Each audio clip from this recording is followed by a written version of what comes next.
Patrick head back out. They hear on the news that the only bodies found were Owen and the woman, but not Connor. After Hannah wakes up, she finds Connor wandering alone in the woods. Although he is rude and attempts to fight her off, she lets him know that the nearest town is too far for him to go off on his own, so he sticks with her for help. She takes him up to the tower until they figure out who to contact. The Blackwells report to their employer, Arthur Philip Tyler Perry. He is aware that Connor is still alive and knows that this means he can still bring the evidence against them to the press, so he orders Jock and Patrick to find the boy and finish him. In order to lure him out, Jock takes several road flares and tosses them into the woods to start a fire. Ethan spots the smoke in the distance as it begins to spread. The Blackwells make it to the Sawyer home and pose as FBI agents. Allison knows something is wrong and tries to keep them out, but they barge in and attack her. Patrick threatens her with a hot fire poker unless she tells them anything she can about getting closer to finding Connor.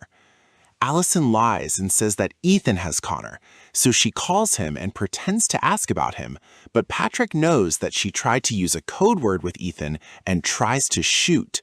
She grabs a spray can and uses the fire in the fireplace as a flamethrower to get the Blackwells away from her. She escapes the house with a rifle. Ethan later finds the brothers at his house and exchanges fire with them, but the Blackwells overpower him and take him. Hannah guides Jake through the field at night when lightning starts to strike again. They start running, but Hannah is lightly struck before managing to get herself back up. They stop to rest and light a campfire where Hannah talks about the incident to him. Connor also mentions how he watched his mom die from cancer, so he understands how she feels about watching people die. They soon come across the fire and have to take a different path to safety. They make their way back to the tower. The Blackwells try to force Ethan to help them track Connor, but he defies them and fights them, only to be overpowered again.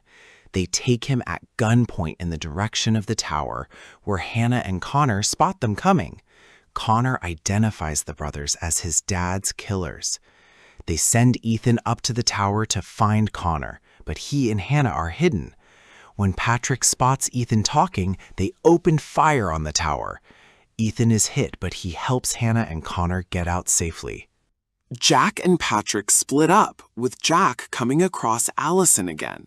They shoot at each other, but Allison succeeds in hitting Jack. She approaches him to finish him with a shot to the head. She then goes to be with Ethan up in the tower. The fire is now raging out of control and leaves Hannah and Connor with little escape options. As she is telling him what to do to get to safety, they are found by Patrick. Connor hides while Hannah attempts to fight Patrick, but he starts beating her down. Connor comes out so that Patrick will not hurt Hannah, but as Patrick approaches the boy, Hannah swings at him with a pickaxe and wounds him severely enough to bring him down. The flames grow wilder, and Hannah leaves Patrick to burn to death while she and Connor run down a hill and into the river to avoid being consumed by the fire. In the morning, the fire has gone out, leaving most of the forest burnt badly. Ethan has died from his wounds, but some of the other smoke jumpers recover Hannah, Connor, and Allison. News crews and medics arrive on the scene. Connor tells Hannah that he has nowhere to go, but she promises to help him figure it out. She takes him to the crew, where he will expose Arthur, and the smoke jumpers do what they can to salvage the forest. Veteran smoke jumper Hannah Faber feels a great deal of guilt from a previous mission that left some of her crew and 3 boys dead in a raging forest fire after a bad wind reading. She comes across a boy named Connor Cosserly, whose father Owen was murdered by hitmen brothers Jack and Patrick Blackwell under orders from their boss Arthur Philip, due to Owen and his district attorney boss having evidence against Arthur. Hannah promises to help Connor to safety, but the Blackwells set fire to the forest to lure Connor out. Sheriff Ethan Sawyer and his wife Allison also encounter the Blackwells, but they hold their own against the brothers. Ethan is mortally wounded when the Blackwells find him talking to Hannah in the fire detector tower, and they split up to go after them. Allison kills Jack while Hannah fights Patrick and leaves him wounded from a pickaxe before leaving him to burn to death in the growing fire. Hannah and Connor manage to escape the fire. After the fire dies out, other smoke jumpers arrive to rescue Hannah, Connor, and Allison while Ethan succumbs to his wounds. News crews arrive so that Connor can present his father's evidence to them and help put Arthur away. Hannah also promises to help Connor however she can now that she began acting in the early 1990s, but her breakthrough came with powerful performances that showcased her emotional range. Her role in Girl Interrupted, 1999, earned her an Academy Award and established her as a serious actress.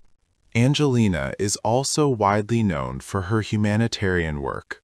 She has worked with the United Nations, advocating for refugees and human rights around the world. In the beginning, the Celestials created the sun and other forms of life, but monstrous creatures known as deviants began to run rampant.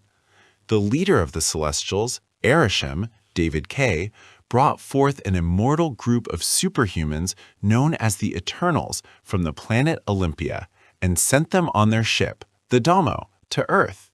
The Eternals awaken, with Arishem choosing Ajak, Salma Hayek, to lead them. Icarus, Richard Madden, meets Circe, Gemma Chan, as she sees Earth for the first time and says it's beautiful.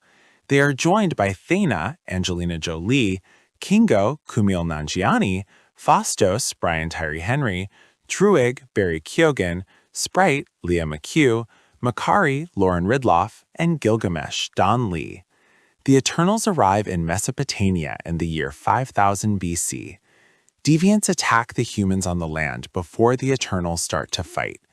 Thena wields her spear, Kingo fires energy blasts from his hands, Makari uses her super speed to attack, and Sprite casts illusions. Druig also manipulates the minds of the inhabitants to try and fight. After fending off Jump to London in the present day, where Circe now lives. She goes to class where she is supposed to be giving a lesson, and she finds her boyfriend Dane Whitman, Kit Harington, filling in for her until she arrives. The lecture is interrupted by a large earthquake.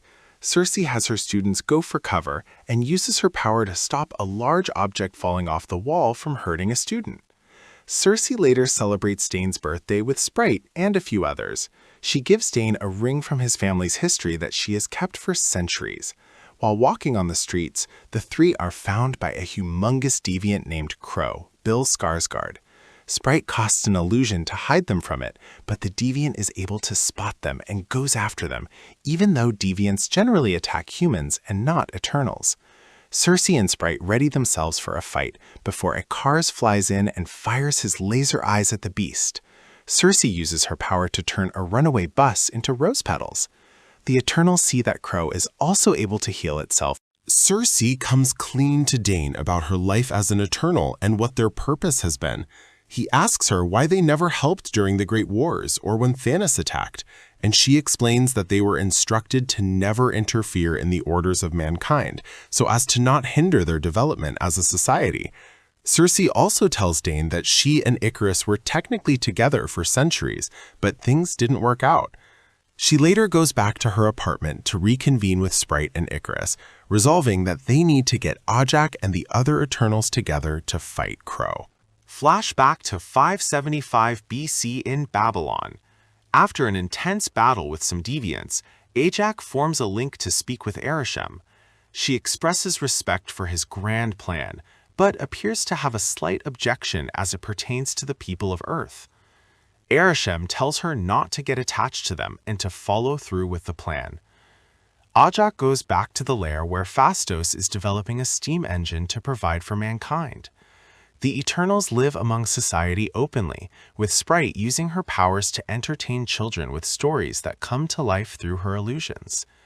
Meanwhile, Icarus's feelings for Circe have been growing over time.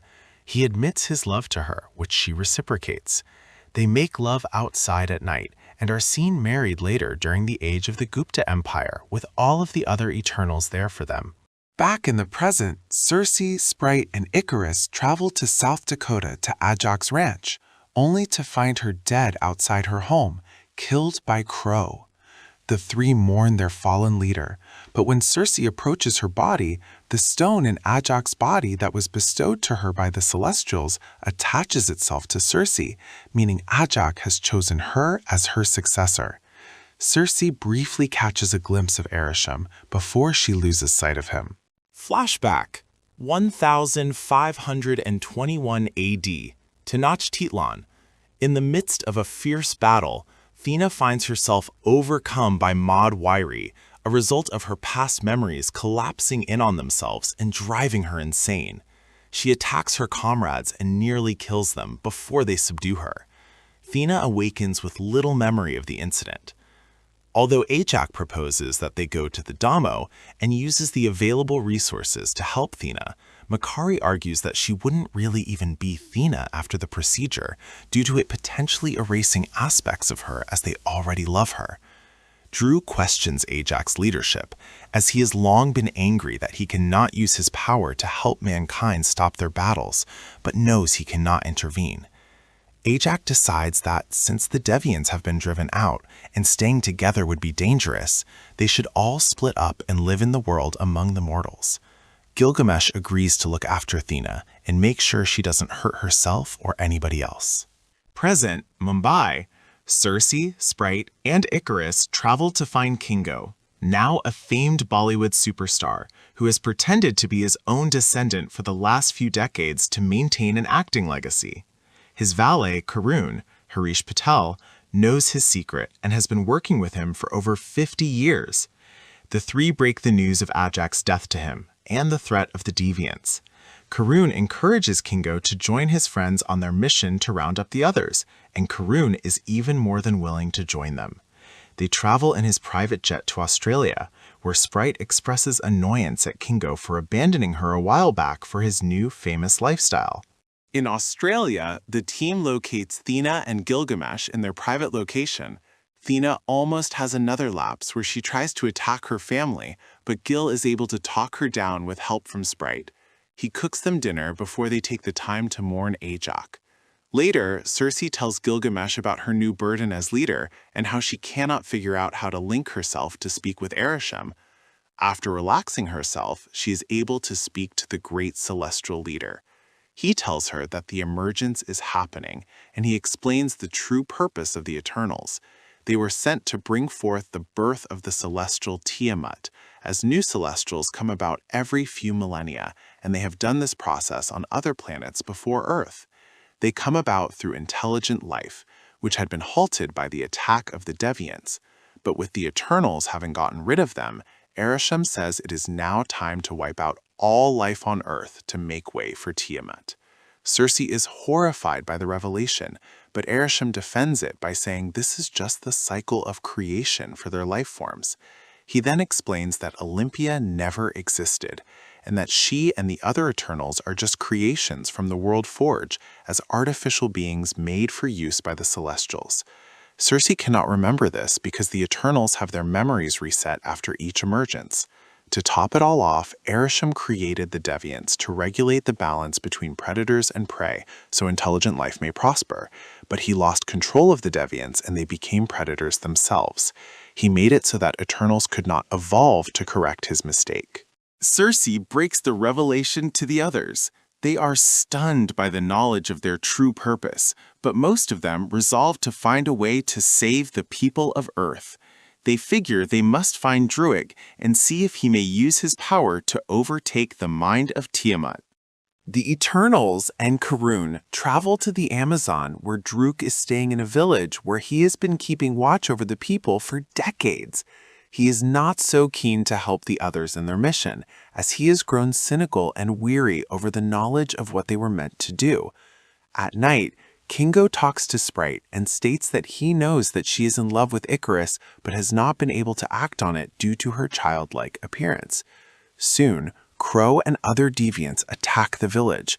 The Eternals fight them, but Crow overpowers Gilgamesh and absorbs his energy, gaining the ability to walk on two legs and speak English. After he leaves, Thena stays by Gilgamesh's side as he dies. The other Eternals mourn him. Droog agrees to join the team in honor of Gil and knows they need to find Faustus now. Flashback, 1945, Hiroshima. Just after the dropping of the atomic bomb, Fastos stands among the aftermath of the bombing. He weeps to Ajak, feeling remorse for helping humans develop and advance in technology, only to continue killing each other. It is here where he loses faith in humanity.